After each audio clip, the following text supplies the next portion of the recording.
Your time was over years ago. This company will continue to thrive without you. The progress you're boasting about is still built on the foundation I laid. You'll never understand. You're just a little kid. You're slowing this place down. Quentin, that's the first thing he said. Not hello, not have a seat. Just that, Ethan Maris, 32. Shiny watch, shiny teeth, shiny title he married into, leaned back in the leather chair like he was delivering a TED Talk and not gutting a man who had kept Northbridge Analytics alive longer than he'd been out of high school. I placed my ID badge on the table. It slid across the glass, coming to a stop between his minimalist cactus plant and the termination packet he didn't have the decency to flip around. I'm 54. Ethan, I said. Steady voice, steady hands, not slowing down, just not stupid. His smile twitched. He hated when I didn't fold. Angela from HR sat in the corner pretending to type, pretending not to hear when he said it.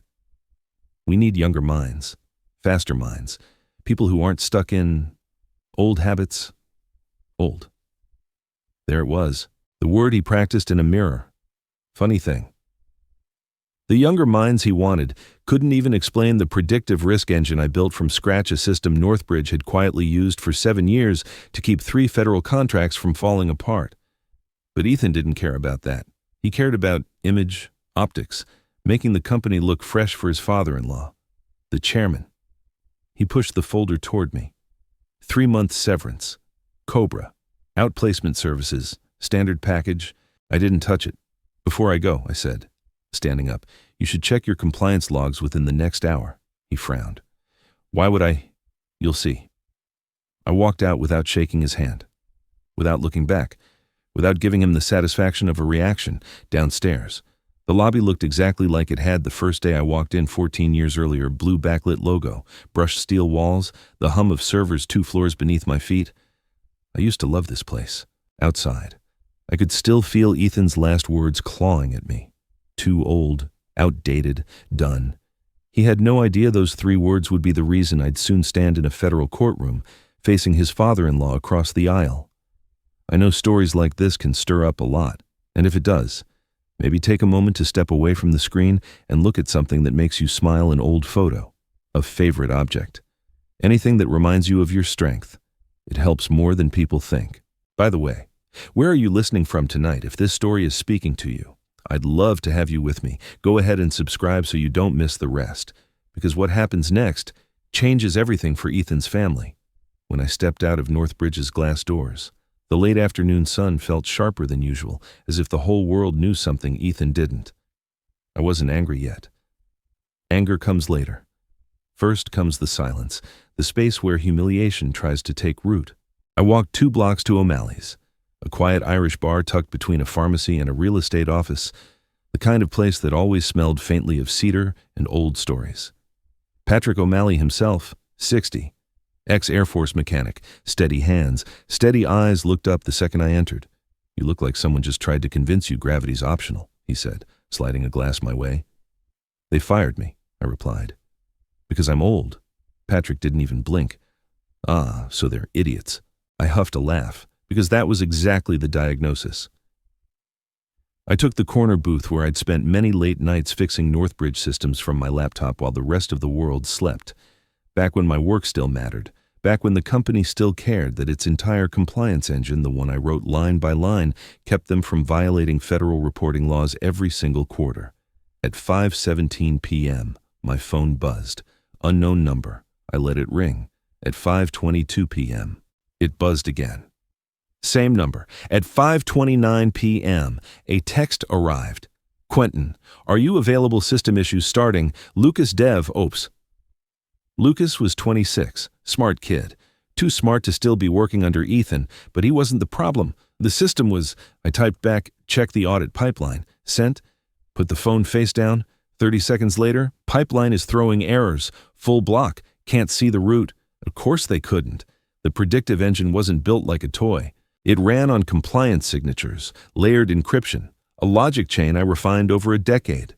And Northbridge only had access to it as long as I maintained, updated, and licensed it under contract. Ethan had ended that contract at 4:36 p.m.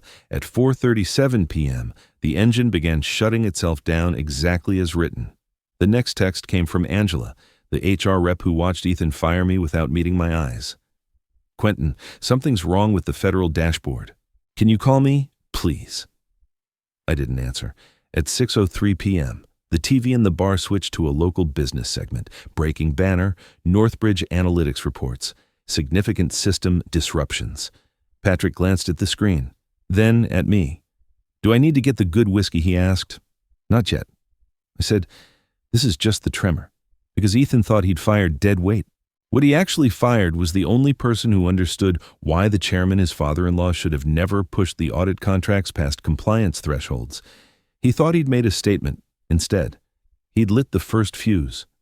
And somewhere downtown, someone in a federal office was already noticing the first red flag Northbridge couldn't explain. By the time I left O'Malley's, the streetlights were flickering on one by one, casting long shadows across the pavement. I wasn't rushing.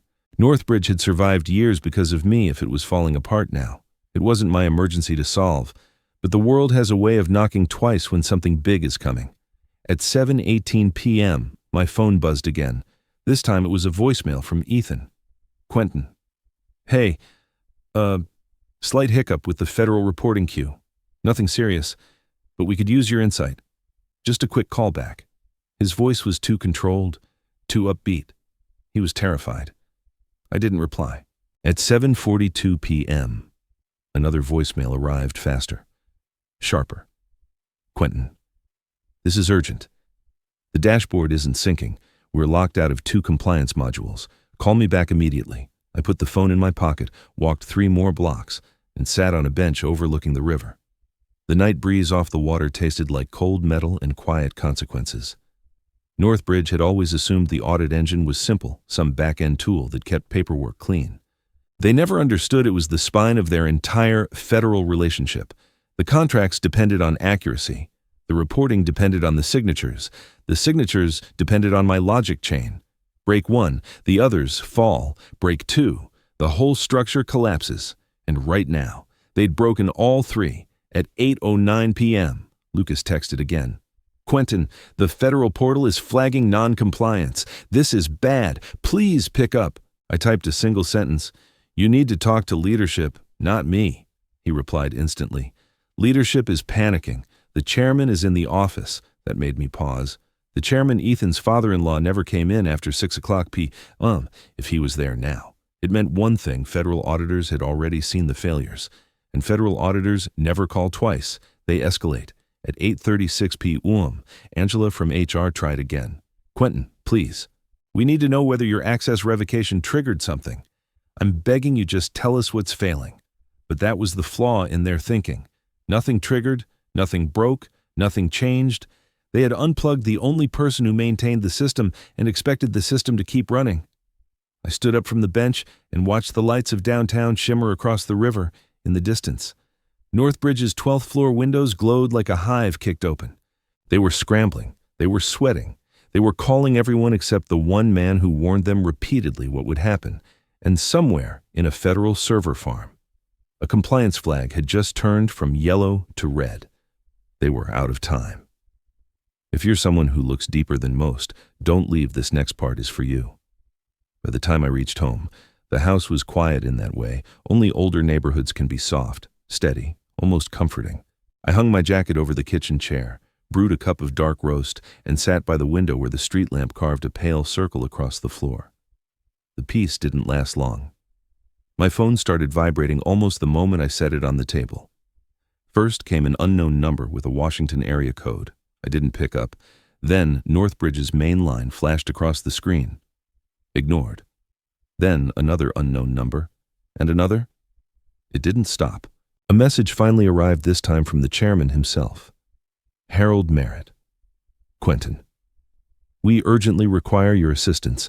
Federal reviewers have issued inquiries we cannot address. Please respond immediately. Harold never typed anything himself. The fact that he did now meant one thing. He was scared. I set the phone down and took a slow sip of coffee, letting the warmth settle into my hands. I remembered every meeting where Harold brushed off my concerns. Every time he told me to keep things running while Ethan made visionary decisions.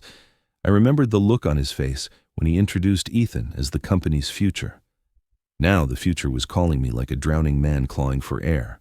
A new message lit the screen. This one from Lucas auditors are demanding documentation. They say the compliance signatures were tied to your maintenance. We can't find the continuity logs. What do we tell them? I stared at the words for a long moment. The predictive engine didn't fail. It simply stopped being maintained, exactly as the contract allowed. I typed a response, paused, then deleted it. Some truths they needed to discover on their own. Another voicemail came Angela from HR. Her voice cracked halfway through. Quentin, auditors discovered inconsistencies across multiple quarters. They're asking for historical logs, and Harold, he's furious. Ethan's still in his office. He won't come out. Please, if you can just point us in the right direction, anything. I shut the voicemail off, out the window. A neighbor's dog wandered lazily across the yard, completely unaware that a multi-million-dollar company was unraveling 15 miles away. The contrast felt almost poetic. Northbridge thought they'd removed dead weight. Instead, they'd cut out the stabilizer that kept their federal contracts intact. Somewhere across the river, in a conference room filled with rising voices and trembling hands, Harold Merritt was finally realizing the scale of the disaster his son-in-law had created. They weren't asking for my help anymore. They were confessing their fear. I woke up earlier than usual the next morning, not because of stress, but because the house felt unusually still, like the air was holding its breath. I brewed coffee, leaned against the counter, and let the warmth settle into my hands. For the first time in 14 years, there was no Monday checklist buzzing in my brain, no dashboards, no error logs, no red alerts waiting for me at 6 o'clock at chow. Northbridge didn't have that luxury. My phone was quiet for a few minutes. Then the silence snapped. A cluster of missed calls appeared all at once: legal firms, government extensions, private numbers I'd never seen. Then a message popped up at the top of the screen. Mr. Shaw. This is the Federal Compliance Office. We are conducting a preliminary review of Northbridge Analytics. Your involvement in the development of multiple reporting modules requires your immediate attention. I read it twice, then set the phone down and took a slow sip of coffee. Federal involvement wasn't a surprise, not after the red flags my system would have caught if I'd still been there to maintain it. Another message arrived moments later, this time from someone I actually knew, Claire, from the chairman's office. Quentin, federal investigators have arrived. They are requesting access logs, audit trails, and system signatures dating back 5 quarters. We can't retrieve them. They say only the original architect would understand the structure. Harold is demanding to speak with you immediately. Harold demanding anything from me was almost funny. Yesterday, I was outdated. Today, I was indispensable. I placed the phone on the kitchen table and watched sunlight stretch across the hardwood floor. The world felt calm, calmer than it should have, given what was happening miles away. Then Lucas texted. His messages always carried a different kind of urgency, honest. Unfiltered panic from someone who genuinely wanted to avoid disaster. Quentin, they're tearing through every folder. They can't find the continuity records. They asked Ethan to explain the compliance engine and he froze. He doesn't know what it does. Nobody does. He added another message. Auditors want to know who maintained the signature chain. Your name is everywhere. They keep repeating it. I closed my eyes and let the truth settle. For years, Northbridge had treated my work like plumbing necessary, invisible, unimportant until it stopped working. They cut me loose without understanding what they had unplugged. And now, the federal government was standing in their lobby asking for me by name. Another message came in, this time from an unfamiliar number with a formal tone that told me everything before I even opened it. Mr. Shaw, this is lead investigator Karen Lyle. You are requested to provide a technical statement regarding Northbridge's reporting systems. This matter is time sensitive. There it was, the shift. Not a request for help, a summons. And somewhere in a polished conference room 12 floors above the city, Ethan and Harold were finally beginning to understand what happens when you fire the man who held the whole structure together. The next part may be annoying. Read on only if you really want to understand. I didn't respond to Investigator Lyle's message right away, not out of hesitation, just principle. For 14 years, Northbridge expected me to drop everything at the sound of a notification. That era was over. Instead, I sat at the dining table, finished my coffee, washed the mug, and only then picked up the phone. I didn't call anyone. I simply opened my laptop, logged into my personal archive, and checked the encrypted backups of every warning I'd ever sent the company. They were all there, every ignored flag, every dismissed email, every legacy concern they brushed aside because Ethan thought he knew better. Around mid-morning. A knock sounded at my front door. A polite one, 2 taps. A pause. Then one more. Not a neighbor, not a delivery. When I opened the door, a woman in a navy suit stood on the porch, badge clipped to the inside pocket of her blazer Federal Compliance Office. "Mr. Shaw," she asked. Her voice was measured professional, but not unfriendly. "That's me," I said. "I'm Investigator Karen Lyle. We attempted to reach you earlier. May I have a moment of your time?" I stepped aside and motioned her in. She took the chair across from me at the dining table, setting a slim folder down with deliberate care. "I want to clarify," she began, "that you are not the subject of any investigation. You are considered a material witness and technical expert. That's good to hear." I replied, "The reporting system at Northbridge appears to have significant structural gaps. We believe these gaps coincide with changes in maintenance protocols. Your name comes up repeatedly in the system history. Can you confirm your role?" I leaned back slightly.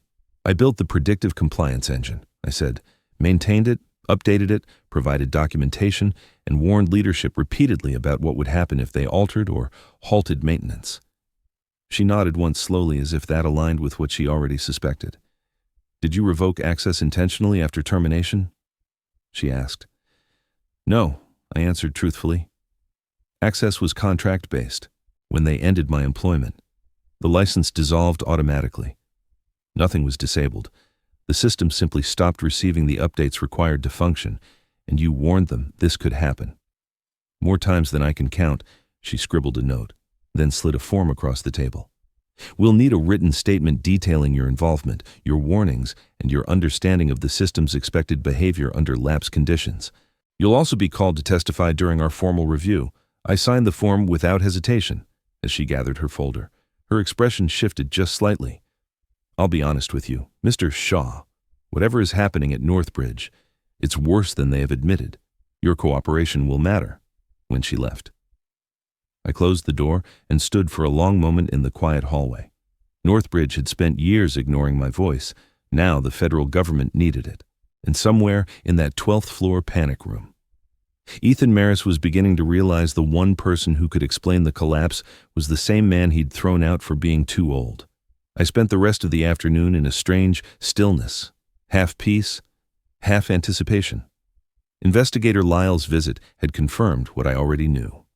The unraveling at Northbridge wasn't a glitch or an accident. It was a chain reaction, one they had triggered the moment they mistook experience for age. Around late afternoon, my phone began vibrating again, this time with a different pattern. Not frantic, not pleading, strategic. The first message came from Ethan, not a call. A long text broken into 2 desperate paragraphs. "Quentin, we need to discuss the system. The auditors believe the compliance engine malfunctioned due to improper configuration. They're asking whether you may have left behind unpatched code. We need to clarify this before it escalates. Please call me." I read it once, then again. Slower. There it was. The shift. They had stopped asking for help. Now they were looking for someone to blame before I even set the phone down. Another message arrived, this one from Harold's corporate counsel. "Mr. Shaw, we request clarification regarding your maintenance responsibilities prior to departure. It is imperative that we establish whether any oversight or lapse occurred on your part. Failure to respond may force us to interpret your silence accordingly." I actually laughed. Silence. They wanted to interpret my silence. They'd ignored 14 years of documented warnings. They'd deleted the continuity logs. They'd fired the architect of the system that kept them afloat, and now they were trying to rewrite history in real time. I opened my laptop again and scrolled through my archives, time-stamped emails, system snapshots, incident reports, all of them carefully labeled, categorized, and backed up. Not because I expected retaliation, but because good engineers prepare for every scenario. I had warned them about the signature chain. I had warned them about federal thresholds. I had warned them about the exact failure they were experiencing. Every message was dated. Every explanation was clear. Every dismissal from Ethan was logged. I didn't need to defend myself. The truth defended me. Another vibration. This time, a voicemail from Harold himself. His tone had changed completely. No authority, no corporate polish, Just a man who finally understood that the foundation he built his reputation on was crumbling. Quentin, I want to speak privately. It appears certain internal decisions may have been made without my full awareness. If there were misunderstandings, we can resolve them, but we need your cooperation. Misunderstandings. That was rich. I deleted the voicemail. As the sun slid behind the neighbor's rooftop, painting the sky in bruised colors, I realized something simple and cold. They weren't afraid of the system failing anymore. They were afraid of the truth I carried. Tomorrow, the federal review would move to its next phase, and the closer investigators looked, the more Ethan and Harold would feel the walls tighten. They wanted someone to blame, but the only fingerprints on the collapse were their own. The next morning, I drove to a small cafe near the courthouse, a quiet place with wide windows and the smell of toasted rye drifting through the air. I wasn't due to meet Investigator Lyle yet, but something told me Northbridge would waste no time escalating their panic. I wasn't wrong, before I could even finish stirring sugar into my coffee. The notifications started arriving: articles, forwarded screenshots, internal leaks from people still inside the building. Northbridge's crisis had spilled into the public. A headline on a business blog read, "Northbridge under federal review, key systems tied to recently terminated engineer." My name wasn't mentioned, but it didn't need to be. Anyone who knew the company knew exactly who they were referring to. Another screenshot arrived, the transcript of an emergency meeting held the previous evening. Someone from legal had whispered into a colleague's mic without realizing the recording was still active. We need to know what Shaw told the auditors, if he gave them everything. Ethan is finished. I felt my lips curl into something halfway between a breath and a laugh. So now they said my name, not with respect, with fear.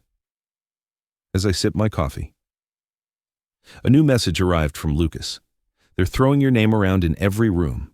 Quentin, legal says they're evaluating your role in the malfunction, but everyone who actually worked with you knows the truth. People are starting to push back." Then another message followed. "Ethan is losing it. He told the board you sabotaged the system. They asked for proof. He doesn't have any." I closed my eyes for a moment, imagining the boardroom, the polished oak table, the severe lighting, the circle of faces that once nodded politely at my presentations without ever listening. Now those same faces were turning toward Ethan, waiting for explanations he couldn't provide. He'd built his authority on confidence, not competence, and confidence collapses quickly under federal scrutiny. At the table beside me, a pair of attorneys were discussing a case of their own, their voices low and steady. I wondered how many more lawyers were now circling Northbridge like vultures smelling blood. Then my phone lit up again. This time, it was Investigator Lyle, Mr. Shaw. "The board has given conflicting statements. We'd like to schedule your formal interview sooner than planned. There appear to be inconsistencies we need clarified immediately." There it was. The shift in tone from procedural to urgent. I typed back, "I'm available today. Just tell me where." As I hit send, a thought settled over me, not vindictive, not triumphant, just undeniable. Northbridge had fired me to make space for youth. Now youth was sitting in a conference room, sweating through a crisis he created, and every path out of it led straight back to me. Investigator Lyle didn't choose a government office for the interview.